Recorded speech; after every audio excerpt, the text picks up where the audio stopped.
From the St. Louis Public Radio Newsroom, this is The Gateway. It's Monday, June 15th. I'm Wayne Pratt. More businesses can reopen today in St. Louis County as COVID-19 restrictions continue to be eased.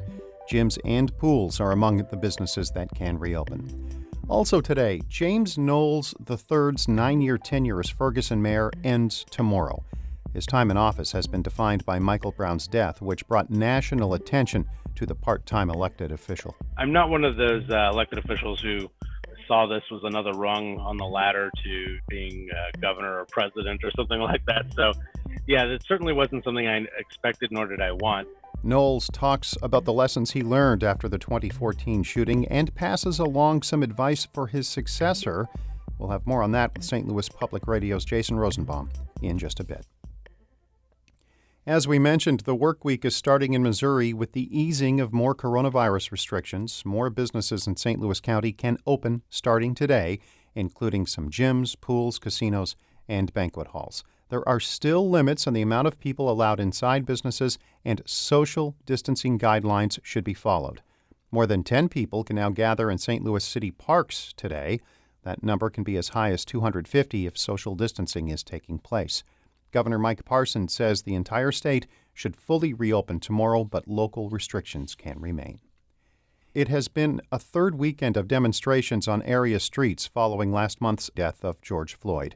That includes a march yesterday in St. Anne by local Latino organizations in a show of solidarity with the Black Lives Matter movement.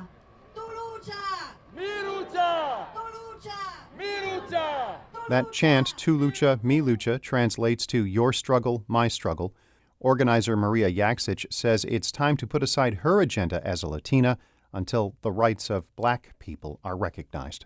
If we came here with the ideal that this is a democracy, let's act on that.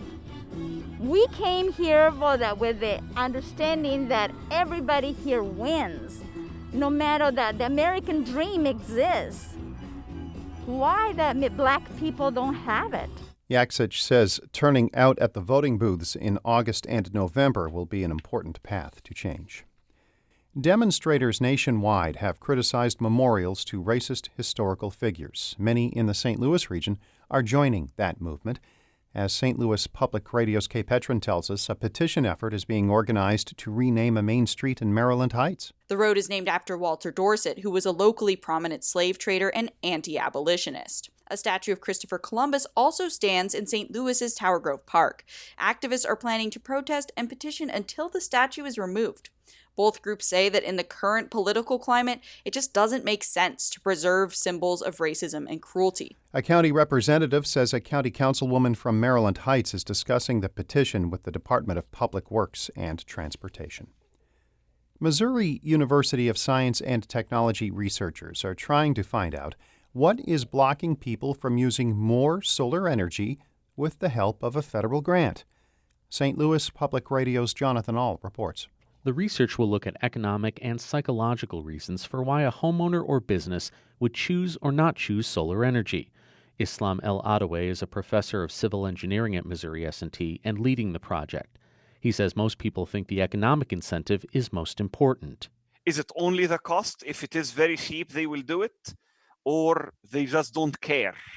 So this is all part of the problem, I believe. But El-Adaway's team will also include social scientists that will look at attitudes towards solar energy and how they impact the decision.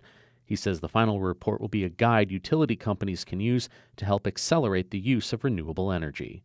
In Rolla, I'm Jonathan Ahl, St. Louis Public Radio.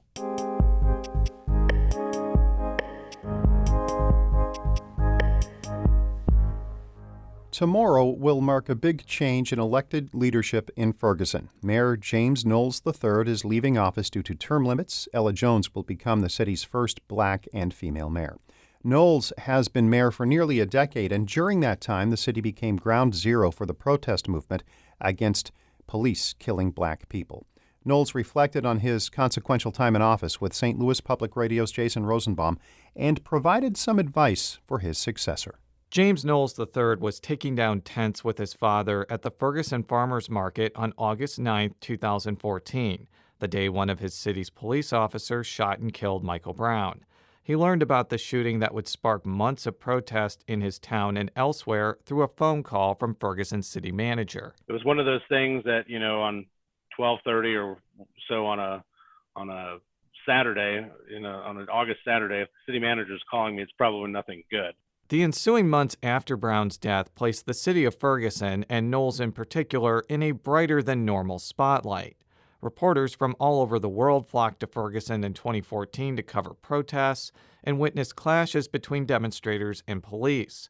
Knowles, a part-time elected official with little direct executive power, became a fixture on national television shows. I'm not one of those elected officials who saw this was another rung on the ladder to, being governor or president or something like that. So, yeah, that certainly wasn't something I expected, nor did I want. Knowles had to deal with criticism of Ferguson's city government, especially how it handled fines and fees and how its municipal court operated. He says Brown's death prompted real changes in his city, especially how police officers interact with members of the community, though some would believe the city still has work to do.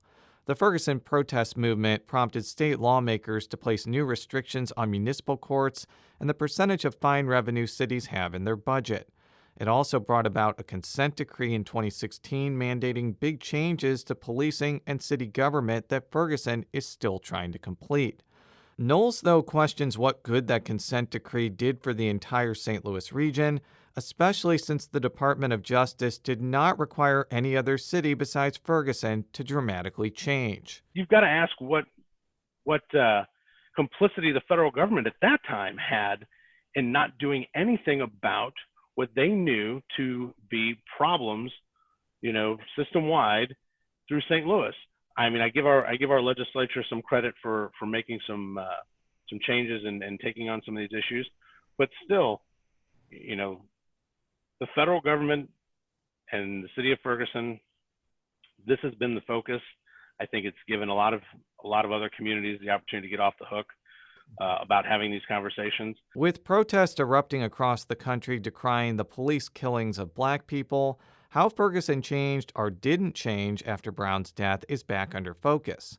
And Knowles says large cities like Minneapolis and Louisville are going to go through a much different process than a small city like Ferguson. Trying to have a conversation at 50,000-foot level is just impossible. People are talking over each other and past each other and grandstanding and everything else. But if you really want to have a courageous conversation, if you really want to have a dialogue, if you really want to have a discussion that leads to change, and not just change in your government, but you need to change the hearts and minds of people. Part of what's going to have to happen, through these discussions, it does happen in small groups. After Tuesday, Ella Jones will succeed Knowles as mayor. Asked what advice he has for Jones's impending tenure as mayor, Knowles said this: no matter how many conversations we've had over the last 5 years about race relations, or being in the national spotlight or part of the national narrative on community building and community police relations and reforms, at the end of the day, when you still go to a neighborhood association meeting, the first question they ask about is, when is their streets going to get paved? Knowles says he plans to stay involved in Ferguson by signing up for boards and commissions. And it's not out of the question that other cities that are about to go through the reconciliation process over race and policing could look to Ferguson as a roadmap to what may happen next. I'm Jason Rosenbaum, St. Louis Public Radio.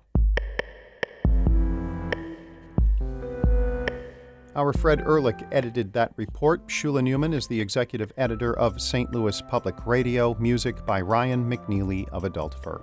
I'm Wayne Pratt. From the St. Louis Public Radio Newsroom, this has been The Gateway.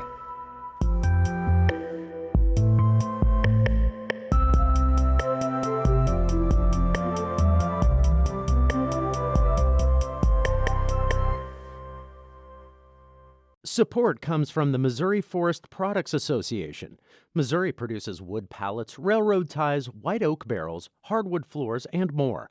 Details on the variety of products made in the state are at choosewood.com.